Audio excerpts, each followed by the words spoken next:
Well, the Ontario government has announced it is moving ahead with legislation to get tougher on violent repeat offenders. In recent months, violent crimes carried out by people with lengthy records, some of them out on bail, have captured the attention of victim advocacy groups, as well as federal, provincial and local politicians across the country. The CBC's Megan Fitzpatrick was at today's announcement in Toronto. She has more now on Ontario's proposed changes.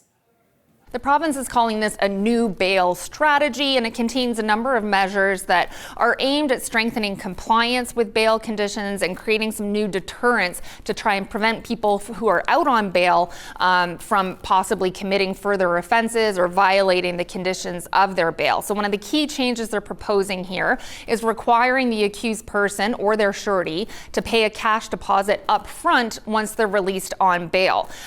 Currently, it's essentially a promise to pay money if bail conditions are violated. But here, the cash would be given up front. If the person follows all their bail conditions properly, that money would be returned at the conclusion of the legal proceedings. But if they don't, then the government says this makes it easier for them to collect the money. It will essentially already be in the hands of the government. One of the other changes, they're saying that they're going to enhance their ability to collect bail money that is owed, enhancing their abilities to garnish someone's wages, for example, or seize property if that person or the surety or the accused is failing to pay the cash that is owed.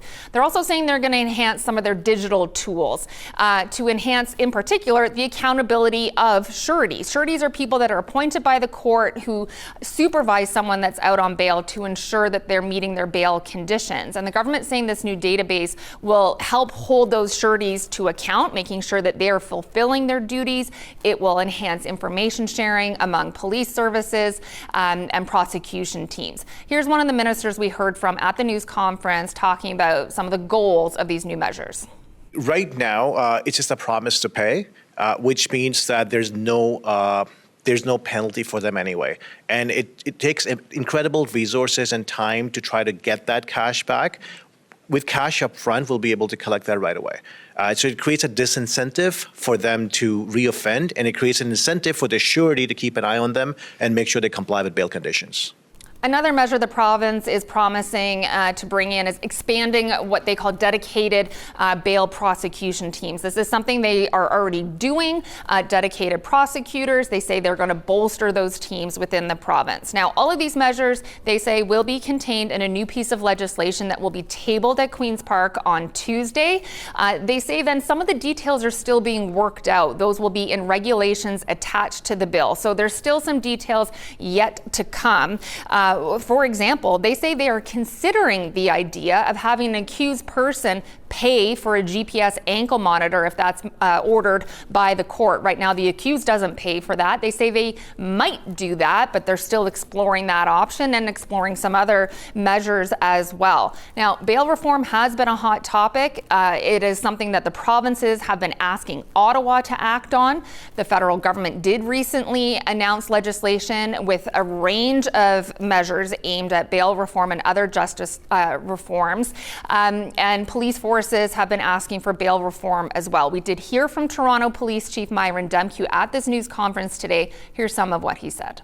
While most community safety indicators in Toronto are down this year, including homicides, shootings, and car thefts, we continue to see an alarming amount of young people involved in gun-related activity, with a clear rise over the past several years. So now is not the time to slow down. On the contrary, it's the time to press forward, innovate, collaborate, and continue our efforts. We'll be watching for more reaction to these measures, including from the opposition parties at Queen's Park. One of the questions that's often raised when bail reform is talked about is if it's harder for people to get bail, or if they violate their bail and they're put back in custody, is there enough room for them in the province's jails? Overcrowding is already an issue at several institutions. Today, the minister responsible, Minister Michael Kersner, talking about the measures the province has been taking to expand space, adding more beds, and even building a new jail in Thunder Bay that's set to open next year. And today he even talked about exploring the idea of reopening jails that have been closed in recent years. Megan Fitzpatrick, CBC News, Toronto.